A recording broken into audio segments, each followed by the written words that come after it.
प्रिय साथियों, जय श्री राधे, नमस्कारम।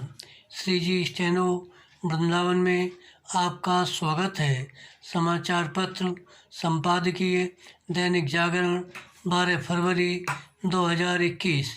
डिक्टेशन 120 शब्द प्रति मिनट, कुल शब्द 435। प्रारंभ करें।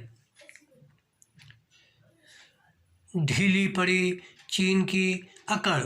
लद्दाख में पैगोंग झील के उत्तरी और दक्षिणी छोरों से चीनी सैनिकों की वापसी का सिलसिला यही बताता है कि आखिरकार चीन की अकड़ ढीली पड़ी।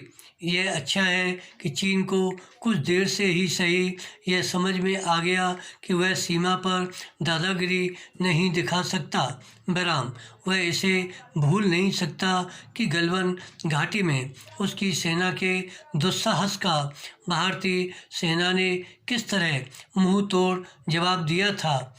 अकड़ दिखा रहे चीन का ढीला पड़ना भारतीय सेना के शौर्य और भारत सरकार की दृढ़ता का परिचायक है। चीनी सेना जिन इलाकों से पीछे हटने को तैयार हुई है उन्हें चीन अभी तक अपने कब्जे वाला क्षेत्र बता रहा था।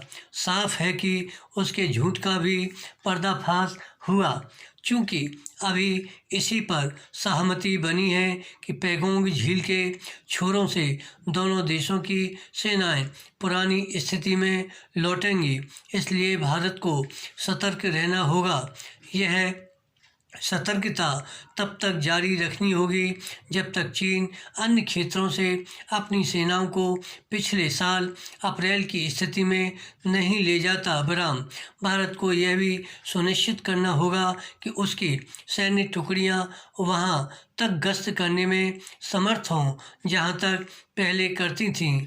यह सुनिश्चित किए गए बगैर भारतीय सेना को उन इलाकों से पीछे नहीं हटना चाहिए जहां पहुंचकर उसने बढ़त कायम की। पैरा मौजूदा हालात में चीन पर एक सीमा से अधिक भरोसा नहीं किया जा सकता। उसने खुद अपनी हरकतों से भारत का भरोसा खोया है। यदि वह संबंधों में सुधार के लिए वास्तव में इच्छुक है तो फिर उसे सीमा विवाद सुलझाने में तत्परता और गंभीरता दिखानी होगी। अगर वह सीमा विवाद सुलझाने के लिए आगे नहीं आता तो उसके इरादों को लेकर संदेह कायम रहना स्वाभाविक है। भारत का जोर केवल सीमा विवाद सुलझाने पर ही नहीं बल्कि आत्मनिर्भर अभियान को गति देने पर भी होना चाहिए।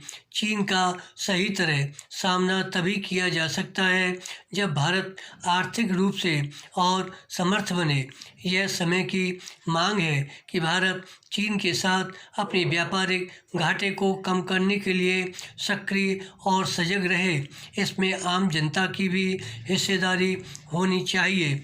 यह विचित्र है कि सीमा पर तनाव घटाने को लेकर चीन से जो सहमति बनी वह राहुल गांधी को रास नहीं आई। उन्होंने बिना बेचारे ये बेतुका सवाल दाग दिया कि सरकार अपनी ज़मीन चीन के कब्जे में क्यों जाने दे रही है। आखिर जब रक्षा मंत्री राजनाथ सिंह ये कह रहे हैं कि हम अपनी 1 इंच ज़मीन भी किसी को नहीं लेने देंगे, तब फिर उसकी पलट व्याख्या करना राजनीतिक शरारत नहीं तो और क्या है। धन्यवाद। श्री हरदास।